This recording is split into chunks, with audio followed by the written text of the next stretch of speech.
বিশ্বাস করে না। আমার স্ত্রী পরহেজগার, কিন্তু তার ব্যবহার ভালো না, আমাকে বিশ্বাস করে না, এখন সে হজে যায়, আমি মাফ করলে তার হজ কবুল হবে কিনা?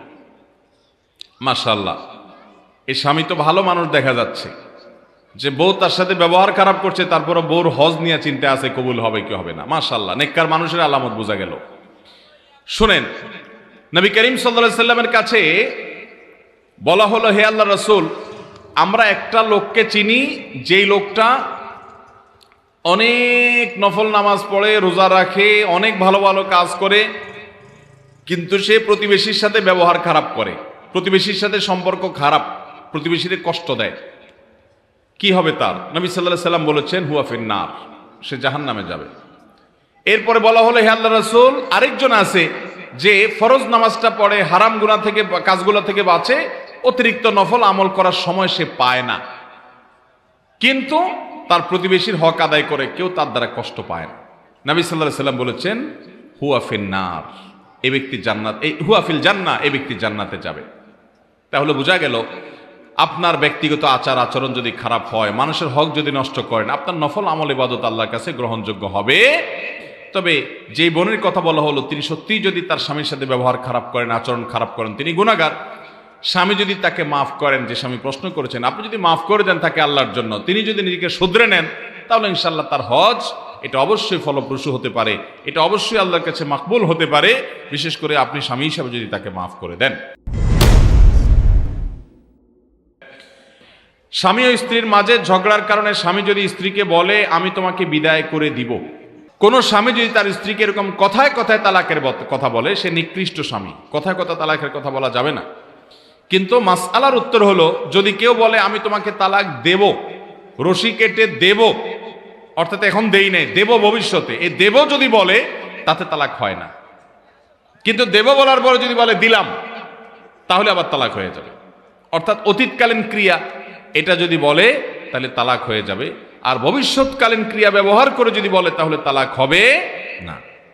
অতএব এরকম ঘন ঘন যদি কোনো স্বামী তালাকের কথা বলার বদভ্যাস থাকে, তাকে কোনো আলেমের কাছে নিয়ে যেতে হবে, যে কথায় কথায় স্ত্রীকে তালাকের কথা বলা গুনাহ।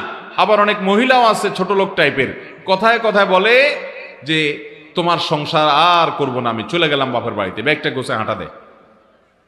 আছে না নাই? দাম্পত্য জীবনের সুখে শান্তিতে থাকার জন্য ধৈর্য ধারণ করতে হবে, অনেক কিছু হবে, এরপরে একটা সময় আবার সব ঠিক হয়ে যাবে। বিদায় হুটহাট করে ডিসিশন নেওয়া যাবে, পরে সারা জীবন আফসোস করতে হবে। অনেক কাজী সাহেব আছেন যারা সামান্য কিছু টাকা বেশি পাওয়ার জন্য কোনো মহিলা স্বামীকে ছেড়ে আসলে মহিলাকে 4 বা 5 মাস আগের ব্যাক ডেটে ডিভোর্স বা তালাক শো করিয়ে অন্য একটি পুরুষ বা তার প্রেমিকের সাথে সরাসরি বিয়ে পড়িয়ে দেয়। এই ধরনের বিবাহ পড়ানো কি জায়েজ আছে নাকি জানতে চাই। কোনো কাজী যদি এরকম কাজ করে, সেটা জঘন্য গুনাহ এবং ভয়াবহ অপরাধ হবে। কারণ আপনি প্রথমত একজন নারী, তাকে তালাক দেওয়ার ক্ষমতা দিয়েছেন। কোনো নারী তো নিজেকে নিজে তালাক দিতে পারেন না, তিনি নিজে তার স্ত্রী স্বামীকে তালাক দিতে পারেন না। অর্পিত তালাকের ক্ষমতা তাকে এটা প্রয়োগ হয়েছে কিনা, করবে কিনা, এটা অনেক আলোচনা সাপেক্ষ বিষয়। অতএব সামান্য কিছু টাকার বিনিময়ে এই কাজটা যদি কেউ করে, সে কাজই কবিরা গুনাহে লিপ্ত এবং সে পাপিষ্ঠ। এরপরে প্রশ্ন হলো, 7.5 তোলার স্বর্ণ অথবা 52.5 তোলার রূপা কারো নিকট থাকলে অথবা সমপরিমাণ মূল্যের টাকা থাকলে জাকাত দিতে হয়, কিন্তু 7.5 তোলার স্বর্ণের বর্তমান মূল্য প্রায় 6.5 লক্ষ টাকা, কিন্তু 52.5 তোলা রূপার মূল্য অনেক কম, তাহলে স্বর্ণের মূল্য অনুযায়ী জাকাত দিলে আদায় হবে কিনা জানতে চাই। কেউ বলেন 50,000 টাকা অথবা সমপরিমাণ অলংকার থাকলে জাকাত দিতে হবে। সঠিক উত্তর জানতে চাই। দেখুন, স্বর্ণ অথবা রূপা এই দুইটার নেসাবের কোনোটা, স্বর্ণ হলে 7.5 তোলা অর্থাৎ 85 গ্রাম, আর রূপা হলে 52.5 তোলা অর্থাৎ 595 গ্রাম।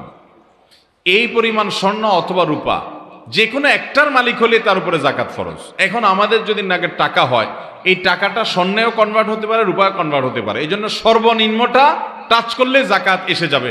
যেহেতু রূপার দাম কম, এই জন্য রূপারটা টাচ করলে জাকাত এসে যাবে। আর যদি কারো পিওর স্বর্ণ থাকে, তাহলে সেক্ষেত্রে 7.5 ভরি রাখ পর্যন্ত জাকাত হবে না।